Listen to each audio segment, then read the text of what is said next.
Assalomu alaykum, sizning ko'rarmanlar. Бақытты нұрөөнү аттуу китепти окуп баштаганбыз. Ушул өзүм окуганча сиздерге дагы бөлүшүп кетүүнү туура көрдүм. Экинчи хадис. Ислам, ыйман жана ихсан туурасында экен. Азирети Умар, ага Алла ыраазы болсун, дагы мынтип айткан. Биз бир күнү пайгамбарыбыз саллаллаху алейхи вассаламдын жанында олтурсак, аппак көйнөкчөн, чачтары көөдөй кара бир киши келди. Анын сырткы кейпине караганда алыс жактан келгендей көрүнбөйт. Бирок арабызда бирөө да аны тааныбады.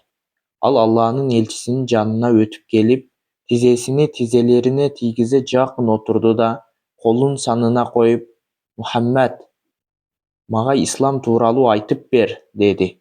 Ал: "Ислам Алладан башка ибадат кылууга татыктуу илах жок, Мухаммад анын элчиси деп күбөлүк берүүң, намаз окууң, зекет берүүң, Рамазанда орозо кармооң, жана мүмкүнчүлүгүң болсо Алланын үйүнө барып ажы амалын аткарууң" деп жооп берди.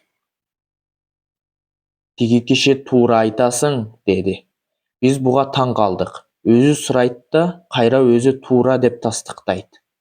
Анан ал: "Эми мага ыйман тууралуу айтчы", деди. Пайгамбарыбыз саллаллаху алейхи вассалам: "Ыйман Аллага, анын периштелерине, китептерине, пайгамбарларына, акырет күнүнө, тагдырдын жакшы жаманы Алладан болоруна ишенүүң", деп жооп берди.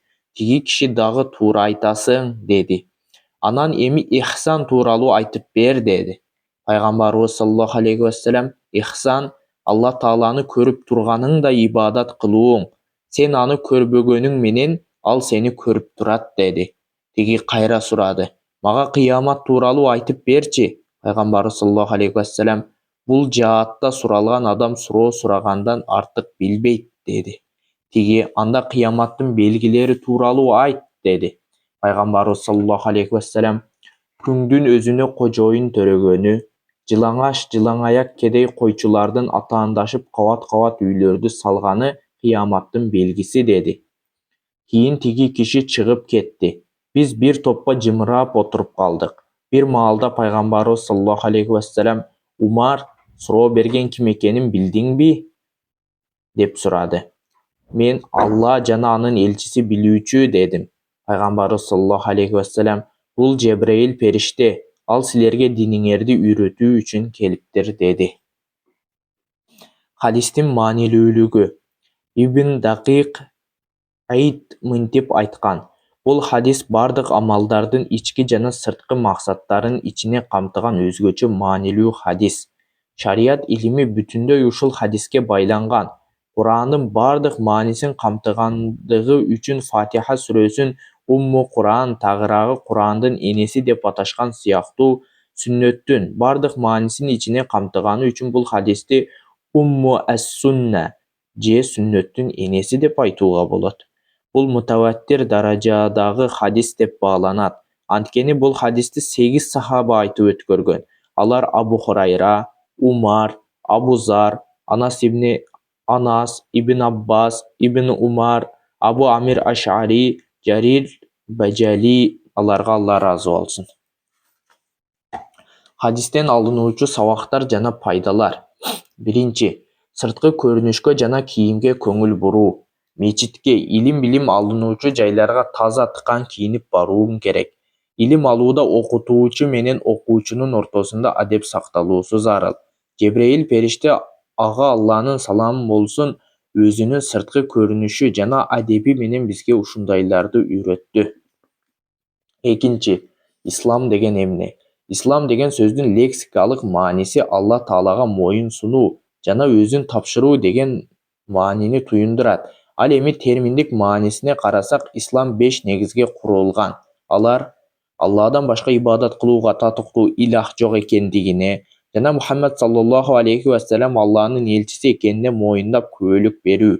Экинчи, өз убагында шарттарын жана парыздарын толук аткарып, сүннөт жана мустахабтарына көңүл буруп 5 убак намаз окуу. Үчүнчү, зекет берүү.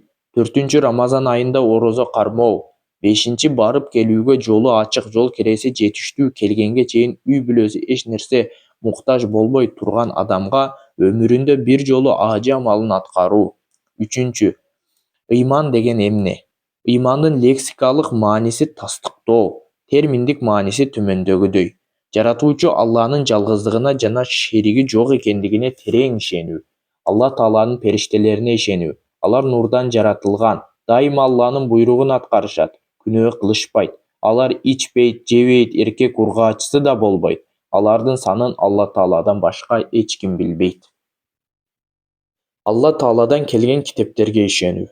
Ал китептерди Алла Таала ар кайсы заманда ар кайсы элдерге шарият кылып түшүргөн. Кийин Курандан башкасын адамдар өзгөртүп, алымжа кошумча киргизип, бузуп жиберишкен. Куранды Алла Таала жалпы инсан жана кыямат ааламына мыйзам катары түшүргөн жана аны кыямат кайым болгончо өзү сактайт.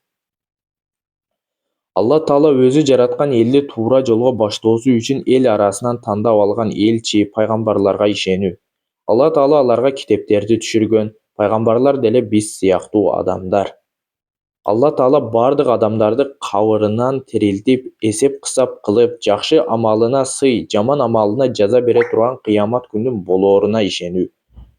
Бул ааламда болуп жаткан бардык нерселер Алланын өзү гана белгилүү сыры менен, Алланын каалоосу жана өлчөөсү аркылуу болооруна ишенүү. Жогоруда айтылгандар ыймандын парздары. Кимде ким ага ыйман келтирип бекем ишенсе, азаптан кутулуп ийгиликке жетет.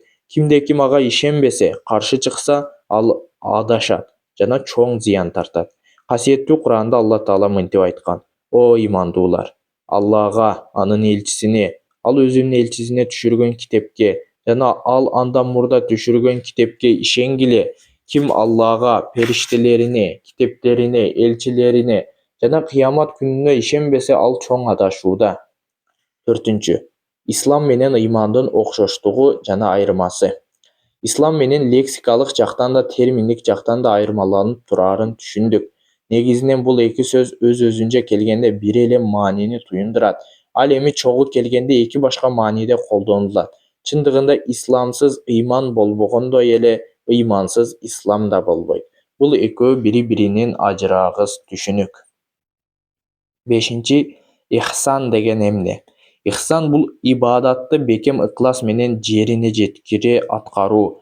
Ибадатты Алланы көрүп турганыңдай ыклас менен аткарууң керек. Эгер сен көрө албасаң, Алла сени көрүп турат деген ишеним болуусу зарыл. 6. Кыямат жана анын белгилери.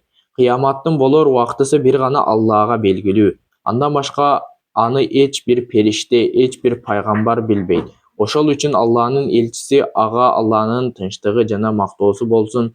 Жабраил периштеге бул тууралуу сураган адам суроо сурагандан артык билбейт деди. Бирок пайгамбарыбыз саллаллаху алейхи вассалам кыямат жакындаганда боло турган кээ бир иштерди, башкачараак айтканда кыяматтын белгилерин айтып өттү. Алар: замандын бузулуп, адеп-ахлактын тайкы болушу, натыйжада уул-кыздар аларды төрөп, багып өстүргөн ата-энесине тил тийгизип, жаман айтып, аларга кожоюндун өз кулуна кылган мамилесиндей осол мамиле кылышат. Жашоонун тартиби тескери тартып, көп иштер карама-каршы боло баштайт. Мисалы, илими да, билими да тайкы иштердин жүзүн билбеген адамдар иш башкарып элди жетектейт. Жумуш туура эмес бөлүнүп, кесип ээсине эмес башкаларга тиет. Элдин байлыгы көбөйөт, текебердик, ысырапкордук көбөйөт. Кабат-кабат үйлөрдү салып, баалуу эмеректерди алып, бири-бири менен атаандашышат. 7. Суроо берүү тууралуу. Мусулман киши анын дүйнө жана акыретине пайдасы тие турган нерсеге гана кызыгып, ошол тууралуу суроо сураганы кажет. Керексизди сурап, ага убакыт коротуу мусулмандын сыпаты эмес.